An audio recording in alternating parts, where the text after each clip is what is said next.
Vamos a tomar en cuenta los elementos que vimos la clase anterior. Por lo tanto, sobre todo vamos a partir del tema de la igualdad como principio generador de opciones y oportunidades. Estuvimos viendo las oportunidades en el tema de lo social y nos centramos a la perspectiva de Rousseau a alcanzar la igualdad social que requiere de un nuevo acuerdo, que es el contrato social.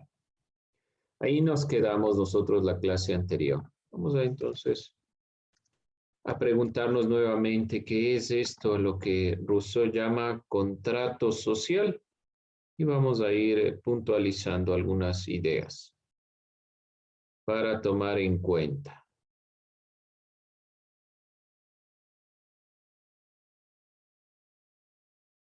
¿Qué será esto del contrato social? ¿Qué querrá decir? Nos preguntábamos. ¿Qué es el contrato social? Según Rousseau. Vamos a preguntarnos nuevamente. Entonces, partimos de aquí. No se olviden, nuestro tema, estamos viendo sobre todo lo que se refiere a la igualdad. Igualdad en cuanto principio generador de opciones y oportunidades. Ese era es nuestro tema propiamente, el que estamos nosotros aquí revisando. No se olvide tomar en cuenta este elemento. Vamos aquí puntualizando algunas ideas. Estuvimos como subtema nosotros revisando lo que se refiere propiamente a las oportunidades en lo social. Dentro de las oportunidades en lo social, nos planteábamos este tema de Rousseau en cuanto al contrato social. Pero antes de ello, no se olviden plantearse un poco Rousseau, un filósofo francés que está tratando de plantearnos alguna perspectiva sobre la realidad social y está hablando justamente en esta perspectiva en la época moderna, el principio de la época moderna. Vamos puntualizando algunas ideas para que ustedes tengan en cuenta sobre todo quiénes fueron estos filósofos. Rousseau piensa que debemos volver a la naturaleza, dejar de lado que los estados tomen todas las decisiones, sino regresar a esta perspectiva. Habla de 1712 a 1778. Dentro de esta perspectiva de la Revolución Francesa es cuando se está dando este pensamiento dentro del principio de la Revolución Francesa. Por lo tanto, está muy ligado a este pensamiento que nosotros aquí estamos revisando. Por eso les pongo las fechas. Es un filósofo ilustrado. La ilustración es el camino hacia la luz, es el pensamiento filosófico que trata de centrar su perspectiva en el pensamiento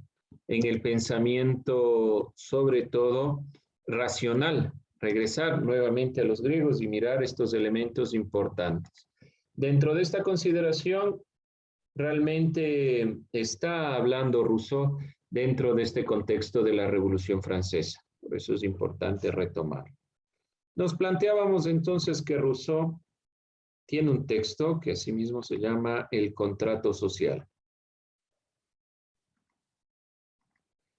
Rousseau dice lo siguiente sobre la igualdad y la libertad. Son elementos fundamentales para tomar en consideración si nosotros vamos a ir revisando un poco de la temática. El hombre ha nacido libre y por doquier se encuentra con sujetos con cadenas. ¿Qué significará esto que plantea Rousseau? ¿Qué quiere decir? El hombre ha nacido libre. Estamos viendo sobre todo este concepto de igualdad, libertad, principios de la Revolución Francesa. ¿Qué querrá decir lo que aquí plantea Rousseau?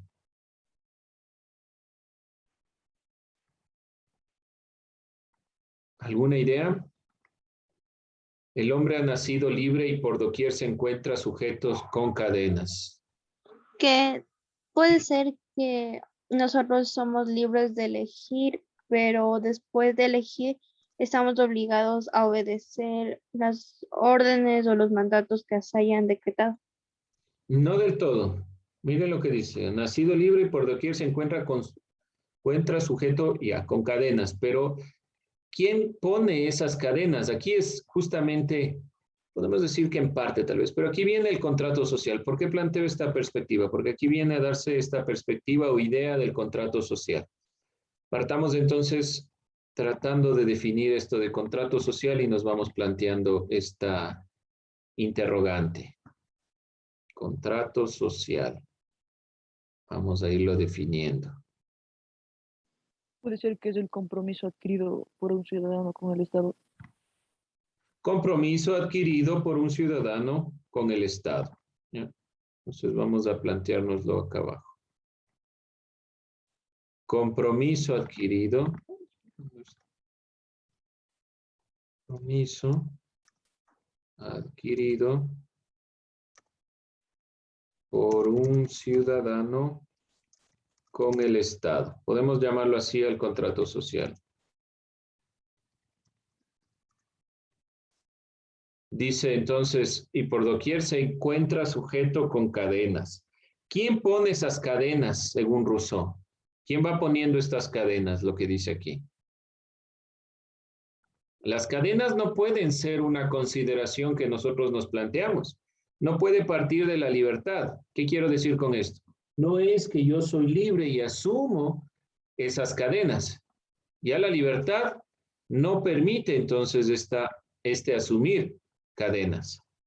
El contrato social, el compromiso, como es un compromiso, yo me adhiero a las leyes y a las normas no porque signifiquen cadenas, sino porque principalmente son acuerdos con los que yo llego con el Estado. Pero el Estado no me dice qué hacer. Parte todo de la individualidad de cada uno de nosotros. Entonces, el Estado a veces, por tomar el control, comienza a poner normas sin mirar las necesidades individuales. Entonces Rousseau dice, bueno, tenemos que hacer un contrato social, es evidente, no podemos vivir sin normas, pero las normas no deben ser planteadas, como decía Thomas Hobbes, no deben ser planteadas para que las personas no se maten, por decirlo de alguna forma sencilla, es decir, para que no haya violencia, sino que las normas deben ser planteadas principalmente por esa misma consideración de la libertad y para que todos los grupos humanos puedan alcanzar a los derechos, que es lo más importante. Dentro del contrato social, que es esta teoría planteada por Rousseau, hace referencia al compromiso que adquirimos con el Estado, cuando éste se integra en una sociedad que se encuentra bajo la gestión del Estado. Nosotros le damos obviamente al Estado la potestad de que gestione todo el proceso, pero ¿en qué se relaciona la igualdad aquí? Que todos somos iguales en tomar las decisiones y que todos somos iguales frente al Estado. El Estado no puede priorizar a una u otra persona, sino que debe priorizar a la mayoría. Obviamente, este compromiso es simbólico. Rousseau lo representa como una especie de contrato. De fondo no es que se ha firmado ningún contrato, pero al adherirnos a la posibilidad de ser libres y ser iguales, debemos nosotros asumir esta consideración para que todos tengan oportunidades. Si nosotros no firmáramos, por decirlo simbólicamente, este contrato social, si no aceptáramos este contrato social, puede caer en la perspectiva de que grupos sobrepongan sus intereses particulares. Eso es a lo que no quiere llegar Rousseau. Pero las cadenas no son en este sentido. O sea, lo que nos encontramos con cadenas es porque hay grupos que priorizan sus intereses. Es muy particular el sentido de Rousseau. Parte del individuo, pero no cae en el individualismo, sino que se centra en las necesidades conjuntas. Muy bien, no se olviden estos elementos tomar en cuenta. Gracias, Steven. Podemos sintetizar así lo que es propiamente el contrato social. Bien, vamos a continuar con un siguiente tema. Dentro de esta misma temática que estamos revisando, un subtema. La igualdad y la justicia. El principio de igualdad está relacionado con el de la justicia, pero para entender qué realmente es esto, deberíamos definir justicia. ¿Cómo entenderíamos la justicia? ¿Qué entienden ustedes por justicia, por ser justo? Justicia. Vamos a ver una definición simple de diccionario. Vamos a ver una definición de diccionario. Dice, principio moral que inclina a obrar y juzgar respetando la verdad y dando a cada uno lo que le corresponde.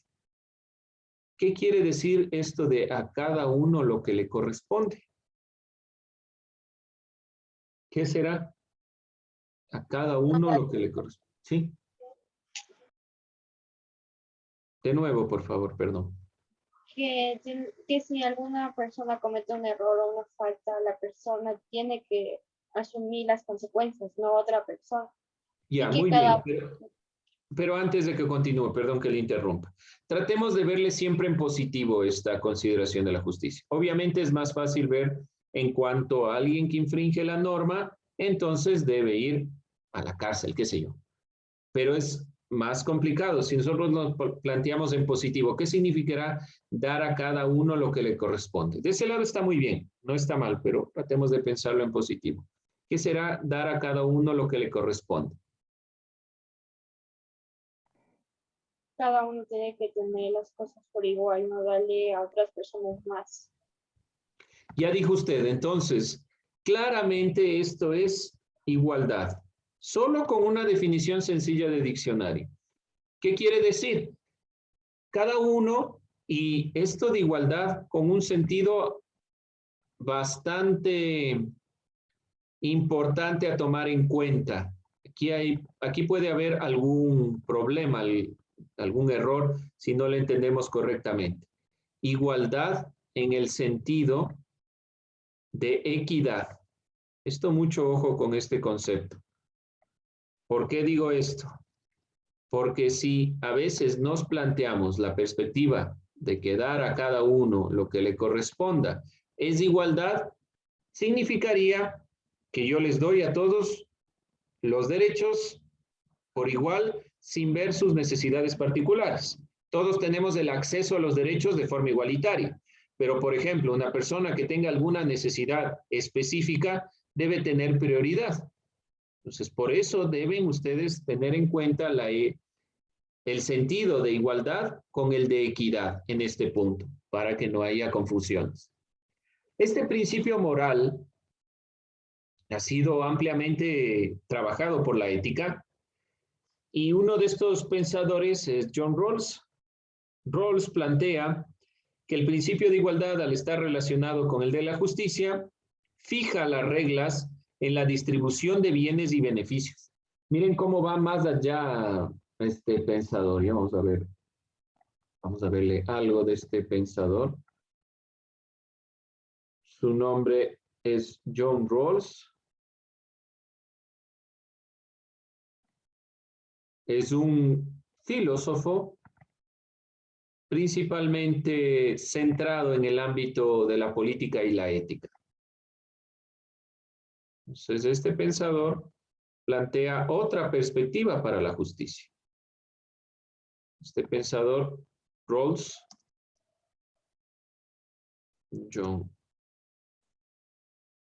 Rawls, plantea una perspectiva. Principalmente trata de evidenciar una perspectiva que es fundamental para entender el principio de justicia. Si justicia e igualdad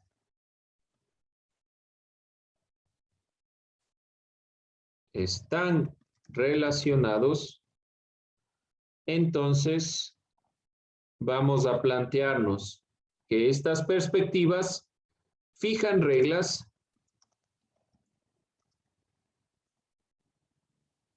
para la distribución de los bienes o beneficios para la población. ¿Por qué relacionará el concepto de justicia con la redistribución o distribución de los bienes? ¿Qué tiene que ver la justicia? Nos planteamos nuevamente, principio moral que inclina a obrar justamente respetando, dando a cada uno lo que corresponde. ¿Recuerdan lo que les decía? Piénsalo en positivo. Si nosotros lo pensábamos en negativo, por lo general la perspectiva es, si alguien comete un error, entonces va a la cárcel, por poner un ejemplo, ¿ya? O cumple algún tipo de condena. Pero John Rawls no plantea que la justicia sea solo el ámbito de que si usted en un sistema político incumple una norma, tiene que ir a la cárcel o cualquier consideración, sino que debe ir más allá. Debe ser la distribución equitativa de los bienes y beneficios para la población. En un sistema político igualitario, los beneficios o cargos se distribuyen para los individuos, según sus posibilidades. Así se viabiliza que la igualdad sea una realidad y no simplemente algo ficticio, imaginario, que no se puede alcanzar. Por lo tanto, este tema es de amplio debate dentro de la ética contemporánea, el tema de la justicia. Ya no se habla sobre el bien y el mal. En la época de los griegos, cuando comenzó la visión de la ética, se pensaba que la preocupación debía ser el bien y el mal. Para la actualidad es la justicia. Y cambia la perspectiva, ya no es solo ese ámbito. No se olviden tomar nota de esto que dice John Rawls. Es sumamente importante que lo tengan en cuenta para que sepan el ámbito en el cual la justicia se relaciona con la igualdad y puede plantearse en lo cotidiano, porque si no decimos la igualdad, la posibilidad de que todos accedan a los derechos, por lo tanto debe ser justo el momento en que todos accedemos a los derechos, pero en la realidad no se plasma. Por lo tanto, la forma de plasmar es a través de la distribución correcta de los bienes y los beneficios. ¿Alguna pregunta, alguna inquietud? Y vamos con otra perspectiva. Además de lo planteado en cuanto a la igualdad, vamos a revisar otra perspectiva que se refiere a la educación. A la educación como generadora de oportunidades. ¿Por qué la educación genera oportunidades? ¿Qué tiene que ver la educación con las oportunidades?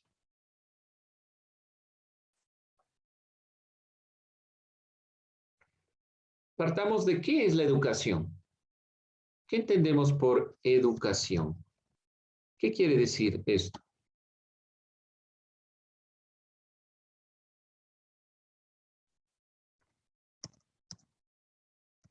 No se olviden que ustedes están educándose con algún objetivo, evidentemente, pero ¿qué es la educación? ¿Qué entendemos por educación para ver si nos lleva a entender por qué genera oportunidades? ¿Cómo definirían educación? La transmisión de conocimientos. Vamos a poner estos elementos, ¿ya? Los voy a poner en rojo. Son ideas suyas, no las copian todavía. Transmisión de conocimientos. Entonces, bajo este precepto, el profesor viene, les da la materia, usted se aprende y eso es todo.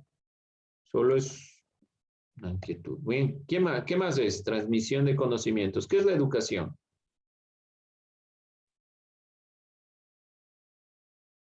Les pregunto de otra forma, ¿se puede transmitir los conocimientos sin la necesidad del profesor? Usted puede entrar a Wikipedia, a YouTube y ver los videos y aprender. ¿Qué dice Steven? ¿Sí? ¿Es posible? Si es posible, dígalo sin miedo. Sí. Sí, sí puede entonces usted entrar. ¿Y qué hace aquí entonces? Cuente. No me dirá mi papá me mandó, mi mamá me mandó. ¿No? ¿Por qué está aquí entonces? ¿Por qué están aquí en clases formales y no solo En el futuro aprendemos otra queremos hacer unidad? algo o Perdón, queremos alguna Felipe. profesión, tal vez. Por el papel, dice usted, porque le den el título de No, no, o bachiller. sea, queremos hacer algo en la vida, en cierta parte me refiero. Queremos No será nada educación. usted, Felipe. No me dirá que no es nada. ¿Cómo nos va a decir que no es nada? ¿Cómo es eso de ser alguien? Pregúntense, ¿por qué están aquí? Este tema es sumamente relevante no solo para el ámbito de la ciudadanía, sino para la filosofía también. La preocupación por la educación, ¿por qué estamos aquí? Si podemos aprender a través de YouTube, ¿qué hacemos en el colegio? Ustedes ya están en la capacidad de generar este tipo de análisis. Les pregunto en décimo, en octavo, entonces hubieran dicho, entonces me voy. No. O sea, ya este nivel en el cual ustedes están deberían generar análisis. Señor Ocaña. Porque como el tema lo dice, somos libres de elegir si estudiamos o no. O sea, por ejemplo, yo ahorita soy libre de elegir si me quedo en clases o si simplemente me voy. Ya, en eso estamos de acuerdo, digamos, en eso estoy de acuerdo. Usted es libre de tomar sus decisiones y se aguantará la reprimenda que le toque si no entra a clases. Ya, en eso estoy de acuerdo. Pero de fondo, aun cuando usted sea libre de tomar esa decisión y sepa que hay consecuencias dentro de esa decisión, ¿por qué está aquí? ¿Por qué educarse? ¿Por qué vemos la importancia de educar en todos los niveles? Niños, niñas, adolescentes, adultos. ¿Por qué la educación? Bajo la perspectiva de Steven, que es una definición en general, que la educación es una transmisión de conocimientos. Al ser una transmisión de conocimientos, nosotros nos quedamos con la perspectiva de que podemos transmitir los conocimientos de cualquier modo. Entonces yo entro al YouTube, entiendo lo que me dice la clase y ¿para qué entonces estoy aquí? Si solo es transmitir conocimientos. ¿Sí? Todavía me queda aquí la duda de qué es la educación. Si la educación es transmitir conocimientos, ¿por qué seguimos aquí? ¿Por qué seguimos educando de la forma que educamos? ¿Por qué tratamos de ir generando estos procesos educativos escolarizados?